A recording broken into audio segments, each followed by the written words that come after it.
And for more, we take you right out to the site where the lead analyst of the NFL on CBS, Tony Romo, joins us now. Tony, I can't help but think where that ball is supposed to go on fourth down, or maybe better said, who should be running that fade route on fourth down. How did the absence of DK Metcalf rear its head over this 60 minutes? You said it exactly right. That was really the difference in the game. I think Pittsburgh probably wins this game if DK Metcalf is out there, because the coverage that you see, they press on the outside with no safety help. Usually there's a safety that comes over and wants to help double team when Metcalf is out there. They got to put him down in there and help on everybody else and in the run game, and he just couldn't quite create those big plays on the outside the numbers. And I think that was kind of the difference in the game, and they kept trying to at the end, because it's like Aaron knows that's where the ball should go versus that coverage, but they couldn't make the play. It's interesting the way that this one played out, what this offense was incapable of doing vertically without their top target and DK Metcalf. Again, they'll be without him in Week 18 for that division decider as well. A thought here on the other side, because it wasn't necessarily teach tape out of Shedeur Sanders, but maybe one of your early looks at him. What did you see in your preparation, the tape he's put forth this season, and then specifically here on Sunday? I think it kind of like played along with what I saw. I thought there was a progression. He was holding on to the ball too long when he first started. He was doing a few things that were just feeling it out, I call it. For young quarterbacks, they do that sometimes, where they take the snap and they see, is anyone coming? And then they're like, okay, I'll see who's open. I'll feel that who's open, instead of actually having the knowledge pre-snap where to go systematically 1, 2, 3 versus this coverage, because the safety came down, linebacker went here. And then all of a sudden you saw the flash plays. And his propensity to actually create the play when there's nothing there is why you get excited if you're a Cleveland Brown fan, because it's like, ooh, that was pretty good. Like, it passes the eye test. Now he's just got to learn the game through experiences, more reps. Some of the plays, the turnovers, he's got to obviously control that. These are just not okay. He got lucky for another one today. But I see him evolving, which is the key. He has the ability to create the big play. Home run, ability to extend the play, home run. I need to see that in my franchise quarterback. The ability to learn and progress and show me the evolution of you learning the game and showing me that you're improving, getting better. He's doing that. But the turnovers have to stop. They got away with it today because their defense was outstanding. But I thought there was a lot of good things today. I was actually impressed last week against Buffalo, just checking the ball down, just aggressively taking what the defense gives you. And that could be aggressively taking the check down 5 times in a row. It's 3rd and 18. If they're all back there, throw it underneath. Let your guy do it. And if he doesn't get the first down, move to the next series. They got you. He did that a little bit today. Fascinating what the Browns franchise will do with the quarterback position, with that guaranteed money coming back and maybe playing some football next season as well. Let's spin it forward here. Week 18, 2 brand names on the same field in Pittsburgh. It's the Ravens, it's the Steelers for a spot in the playoffs for a divisional title. King Henry off 200 plus. A missed opportunity here for Pittsburgh. What comes to mind when you see the current forms of those two teams together? The missed opportunity is what you just said. It was exactly right. If you don't make the playoffs and you don't win the division title, you're going to look back to this game today, and you're going to actually go back to what DK Metcalf did after the Lions game in some ways. And so that becomes very difficult. Now, I don't necessarily think Baltimore wants to line up in man and play the same type of coverages that Cleveland did today, but they're going to watch this tape and be like, maybe we should. So it could be interesting next week. I do think Pittsburgh, you're going to have all hands on deck. A lot of guys were hurt, injured, and they wanted to save them for the playoffs. There's a good chance you see a lot of guys out there that you didn't expect, and that'll make it very interesting next week if they get all those guys back on defense when they show up for a playoff game, basically. Yeah, TJ Watt come on down with the season on the line. We'll see if that is the case. Tony Romo, it's always good when you're here, pal. Great to be with you. Eccles, Pierre. Thanks. Tony Romo, Jim Nantz, and Tracy Wolfson, always bringing us the best with the NFL on CBS. How about this? Now streaming on Paramount Plus, it's the return of Landman, one of the best on all of television. From Taylor Sheridan, co-creator of Yellowstone, Academy Award winner Billy Bob Thornton is back, featuring Academy Award nominees Demi Moore, Andy Garcia, and Sam Elliott. It's Landman, the new season, streaming only on Paramount Plus.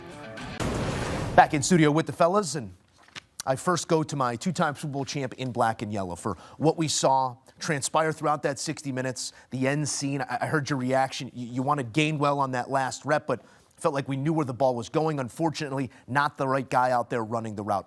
What do you make of the performance holistically here from Pittsburgh? Situational casualties is what I saw that led to this unexpected, but kind of expected win by the Cleveland Browns. Number one, it's something about the Pittsburgh Steelers when they play in Cleveland and they don't have Big Ben as their quarterback, they do not win ball games. 7 consecutive losses Yes. in games not started by Ben Roethlisberger, the last time 2003. 2003, Tommy Maddox was their quarterback. Shouts out to my former teammate, by the way.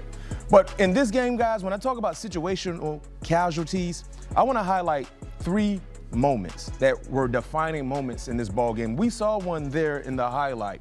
In the second quarter, right before halftime, it's 4th and 1. You're in a makeable field goal range. The decision to go for it, guys, I'm okay with it, even though in this type of matchup, a field goal is like a touchdown, right? It was hard to score points. It was hard to get in scoring range, but you decided to go for it. Mike Tomlin did, okay? The decision is the decision. But the decision to take a deep shot to Scotty Miller, I didn't like that decision. Yeah. You know, when you look at the depth chart, granted, Scotty Miller was, thrust into action because, of course, DK Metcalf not being in uniform, but he's still probably your 3rd or 4th best option without DK Metcalf in uniform. But you decided to take that shot, squander away a scoring opportunity. The next defining moment for me, when you look at Chris Boswell, has been phenomenal. Left points out there. 10-6, a makeable field goal, especially for Chris Boswell. You missed that opportunity. You missed that field goal. So now instead of it being 10-9, it's still 10-6. And then the final defining play, we saw it right there, 4th and goal, right? You're in scoring range. The decision to throw a fade ball to MVS against their best cover corner, one of the best cover corners in the National Football League, in Denzel Ward, I did not like that decision either. Perfect ball. And we saw multiple fades go to that side of Denzel Ward, and he stood in the paint, which you shouldn't be surprised because he is him. Yeah. When you look at some of the other options, we saw Pat Frymouth wake up during that drive. Kenneth Gainwell was a big asset in the passing game. And even if you look at the highlight, Kenneth Gainwell actually emerged to be open to potentially make a game-winning, game-tying, scoring-type play. Yeah. Those are the 3 defining plays for me that led to this huge, big-time loss for the Pittsburgh Steelers. We keep circling around it. We just heard Tony Romo talk about it. Pat P., what did the absence of DK Metcalf allow the back end to do here against this offense that just doesn't have the verticality for when DK is out there? Well, we saw it. Without DK Metcalf, no receivers were able to create any separation. We saw it late in the red zone. That's typically a DK Metcalf type route that Aaron Rodgers was trying to get to MBS, but wasn't able to connect. But the missing of DK Metcalf, it allowed the Cleveland Browns to just man up across the board and force guys to get open, which they couldn't. We like our matchups. Exactly. Had Adam Thielen out there, wasn't able to get, he once was a shifty receiver, but wasn't able to create any separation. Talked about Miller. Austin, I don't believe he played today, but MVS wasn't able to create no separation down the field. I just believe the DK Metcalf missing him definitely hindered this offense because they ran the ball pretty well, but it wasn't able to find the ball in the end zone through the air, and I believe that's what ended up hindering this Pittsburgh Steelers offense. JJ, you look at that Week 18 schedule, it's covered in TBD. This division still covered in TBD as well. When you look at the Ravens and the Steelers right now in their current form, there's one team that's riding momentum off that rushing game from Derrick Henry and one team that's got to lick wounds quickly to get right for next week. So the Baltimore Ravens, they had everyone in the building getting ready because they know who they're playing, of course, next week, didn't know what time. That building erupted on that 4th down. I'm telling you right now, folks there, very excited, very thrilled, of course, that their playoff hopes remain alive. For the Pittsburgh Steelers, this is simply a game that you cannot lose. Because when you look at who the Cleveland Browns were rolling out there, you have Harold Fannin Jr. at tight end. He left the game in the first half with a groin injury, didn't return. He's by far their top receiving target, with all due respect to Jerry Jeudy.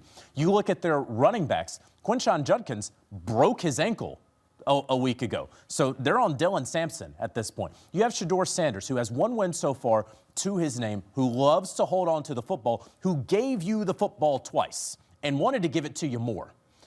You cannot, DK Metcalf or not, You can't lose this game. Facts. If you are the Pittsburgh Steelers. Yep. Especially knowing, you know that if you win in Cleveland, you're in the playoffs. Yes, You yes, know it. yes. It's not like that other game is going on and you're glancing up at the scoreboard and the Baltimore Ravens are somehow willing themselves to a victory at Lambeau Field and you just can't see it, but you're only hearing about it. You know what is happening. This is a huge missed opportunity for the Pittsburgh Steelers. And when they miss the playoffs next week. Whoa. I'm not necessarily predicting it, but when they miss if. it, okay, they are going to look back at this game. It is not going to be the Week 18 result against the Baltimore Ravens that made them miss the playoffs. It was Week 17 in Cleveland that made them miss the playoffs. JJ, so do you really see that this was a missed opportunity or Cleveland just being Pittsburgh boogeyman? You know, I want to respect the opponent, right? But we have seen time and again, if you're actually a playoff team, you're going to compete in January. You got to be able to beat the Shedeur Sanders, Cleveland Browns without Harold Fannin Jr., without Quinshon Judkins, without, and I didn't even talk about all the offensive line injuries that they even had more of today when they were already on backups. You know, you got to have some pride out there. Again, not having DK, not having TJ Watt, who we should see next week in a win-or-go-home situation. One guy we will not see next week, more than likely, Darnell Washington, broke his arm in this game. Hard to imagine he's going to be able to go within just 7 days. And per the intrepid reporting of lead NFL insider Jonathan Jones, remember, if it all does go wrong, the guarantees on that DK Metcalf contract, void. We'll see what it looks like in Week 18. Mac, if I told you preseason that Aaron Rodgers would have one opportunity against the Baltimore Ravens. Too soon. For the whole darn division.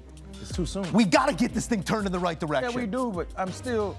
Okay, I'll give The 24 body hour is still warm. 24-hour rule. Yes. All right. Very. We'll check back in tomorrow.